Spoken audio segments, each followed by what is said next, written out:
hot, sunny autumn day. Loenen War Cemetery. Family, friends and soldiers gather to say one last goodbye to Timo Smeehausen, a soldier killed in Oorlogsgravenstichting, the victim of a suicide attack. Loenen War Cemetery is the final resting place for victims of World War II. Soldiers, civilians, political prisoners, resistance fighters, and victims of forced labor in Germany. Where are you there? Since 1979, Dutch military personnel that were killed during peacekeeping and security operations in Lebanon, the former Yugoslavia and Afghanistan have been laid to rest there as well. Among them, some of the ashes of Timo Smeehausen will be buried, and a simple stone will be placed in memory of a unique person who gave his life for peace and security. Toen ik dus hoorde dat hij was overleden, toen dacht ik echt, nee, ik kan niet. Ik heb net nog gisteren nog een pakketje voor hem opgestuurd met allemaal dvd's die hij wou hebben en dat soort dingen. En, ja, drop en al dat soort dingen wat hij erg graag wou hebben. Dus het was al onrealistisch nog. Dus ja. Timo draagt een motto bij zich, making friends all over the world. En het is een vriend en hij ziet iedereen als een vriend.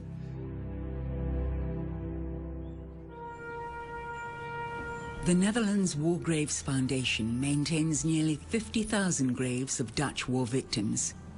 These graves are situated in more than 50 countries, scattered over 5 continents, and include not only graves of soldiers, but civilians as well, men, women and children, who lost their lives during the Second World War and the hostile conflicts in the Dutch East Indies, New Guinea and South Korea.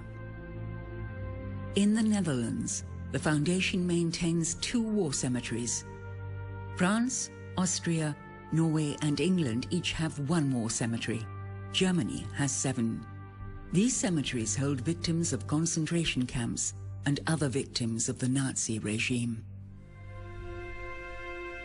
Each grave marked with a name engraved on headstones and crosses, that they may rest in peace with honor.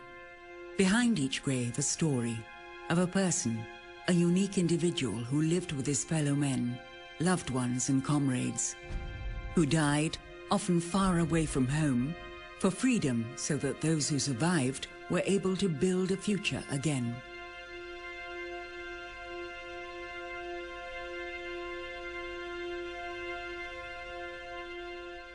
Dutch War Cemetery, Hamburg. Mrs. Fles-Vos survived Bergen-Belsen concentration camp. Her parents perished during the Holocaust. Every year she visits with her son, her mother's grave. Mrs. Fles-Vos is grateful that her mother got a grave in the war cemetery. Not only does it provide a vivid memory to her, but also to her son, who never knew his Jewish grandmother. Mam. Oké. God zegen je.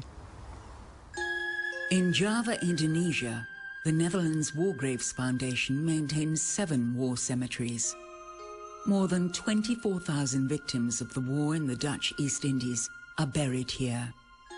One of them is Leo Kuipers. He and 2 comrades went missing around Christmas Day 1947.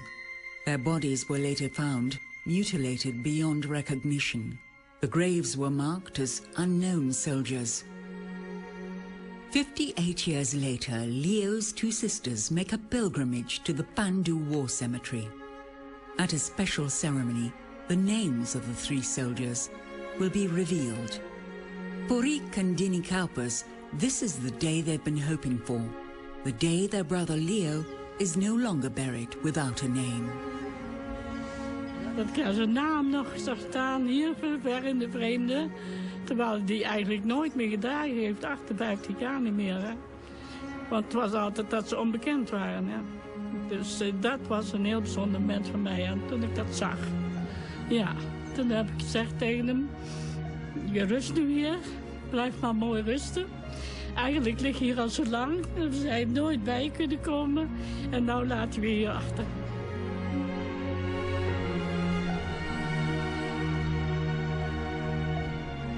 The cost of freedom and peace is always high. Establishing and maintaining war graves for those who fell are the acknowledgement of their personal courage and provides comfort for their next of kin.